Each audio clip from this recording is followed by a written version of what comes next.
अस्सलामु अलैकुम। अगर आपने हज़रत आयशा रज़ी अल्लाह ताला अन्हा का 10th पार्ट नहीं देखा तो पहले आप वो देखिए।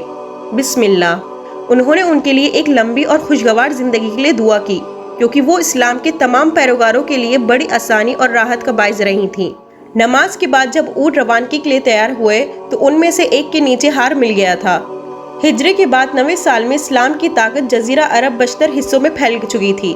इस्लाम का नया कायम करदा मरकज मदीना एक खुशहाल शहर रियासत बन चुका था। नबी सल्लल्लाहु अलैहि वसल्लम की कुछ बीवियां शादी से पहले ही ऐश और इशरत की जिंदगी की आदी थी और जब उन्होंने देखा कि वहाँ दौलत और राहत मालनी है, उन्होंने उनके मनसब का जायजा लेने और उसमें इजाफे की दरख्वास्त पेश की।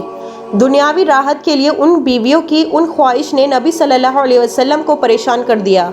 उन्होंने ऐलान किया कि 1 माह तक वो अपनी बीवियों से अलग हो जाएंगे और वो हज़रत आयशा के अपार्टमेंट के ऊपर वाले छोटे से कमरे में तन्हाई में चले गए। उस दौरान वो अपने घोड़े से गिरने की वजह से चोट का शिकार थे। कुदरती तौर पर उनके घरानों में एक हंगामा हुआ। 29 दिन के बाद आप हज़रत आयशा के घर में आए और उनसे कहा कि हज़रत आयशा अपने वालिदैन से मशवरा करने के बाद उनका इंतखाब कर सकती हैं। या तो वो उनके और मुश्किलात और भूख के साथ ज़िंदगी का इंतखाब कर सकती हैं या वो उनको छोड़कर आराम और सुकून की ज़िंदगी गुजार सकती हैं। हज़रत आयशा के जहन में कुछ भी शक नहीं था। उन्होंने फ़ौरन जवाब दिया, अगर ज़रूरत पेश आई तो वो और उनके वालिदैन खुशी से उनके लिए अपनी जान कुर्बान कर देंगे।